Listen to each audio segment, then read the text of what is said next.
Okay, so to the you'll own nothing and be happy crowd, we have an interesting piece of news today. It says Apple is working on a hardware subscription service for iPhones. Yes, many people have said, well, if they're not going to allow you to fix your hardware, then why don't they just lease it to you instead of telling you own it? And it appears that they're actually listening. Yay. It says Apple is working on a subscription service for the iPhone and other hardware products, a move that could make device ownership similar to paying a monthly app fee, according to people with knowledge of the matter. And always make sure that you give credit and everything due to, the hero of the day, a person familiar with the matter. The service would be Apple's biggest push yet into automatically recurring sales, allowing users to subscribe to hardware for the first time, rather than just digital services. But the project is still in development, said the people, who asked not to be identified because the initiative hasn't been announced. And they talk about Apple shares jumping. Adopting hardware subscriptions akin to an auto leasing program would be a major strategy shift for a company that has generally sold devices at full cost outright, sometimes through installments or with carrier subsidies. It could help Apple generate more revenue and make it easier for consumers to stomach spending thousands of dollars on new devices. Already, the iPhone is Apple's biggest source of sales, generating nearly $192 billion last year, more than half the company's revenue. A spokeswoman declined to comment. The idea is to make the process of buying an iPhone or iPad on par with paying for iCloud storage or an Apple Music subscription each month. Apple is planning to let customers subscribe to hardware with the same Apple ID and App Store account they use to buy apps and subscribe to services today. And they're talking about how they've been working on a subscription program for several months. It was put on the back burner, and how they've had discussions about attaching a hardware subscription to the Apple One bundle.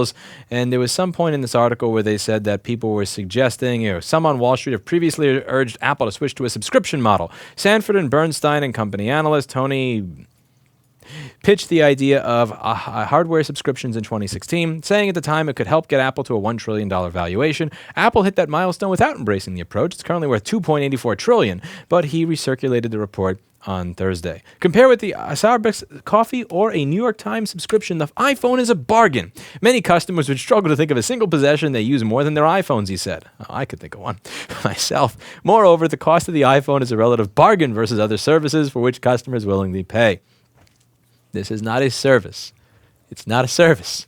It's a device that I bought, that I own. And I would like to continue to own it because it's not an effing service. A service is when somebody comes to my apartment and cleans it for me. A service is when a landscaping company comes to my front lawn and mows my lawn. A service is when somebody shows up to my office and explains to me what I'm doing wrong with my lighting and my color and all that so that I can make this camera system work more. A service is when somebody edits my videos for me if I are actually smart enough to have somebody else do that for me.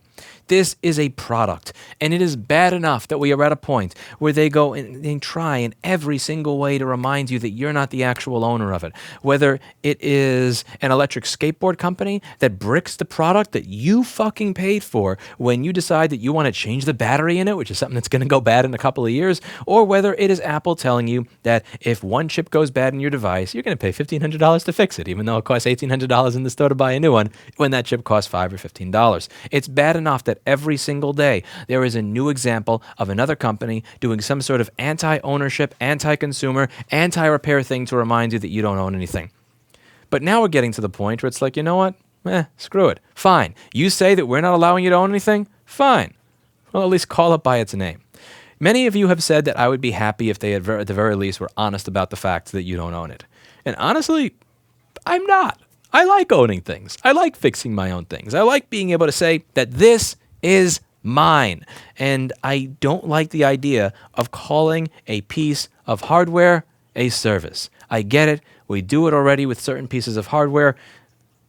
It's just, I don't like seeing that encroachment on more and more areas of the economy, on more and more things that I own. I think it's a step in the wrong direction. I'm confident that Wall Street analysts are going to say it's a step in the right direction, because when you have a recurring revenue bundle, otherwise known as the Rundle, that Scott Galloway talks about in some of his books, then you trade at a higher profit to earnings ratio, regardless of your actual profits. And this may allow the profits to actually go up, in addition to being able to trade at a higher PE.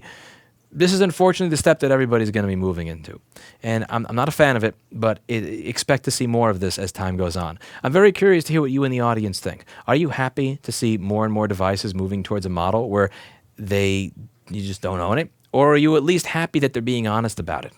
Let me know what you think in the comments down below. That's it for today. And as always, I hope you learned something. I'll see you all in the next video. Bye now.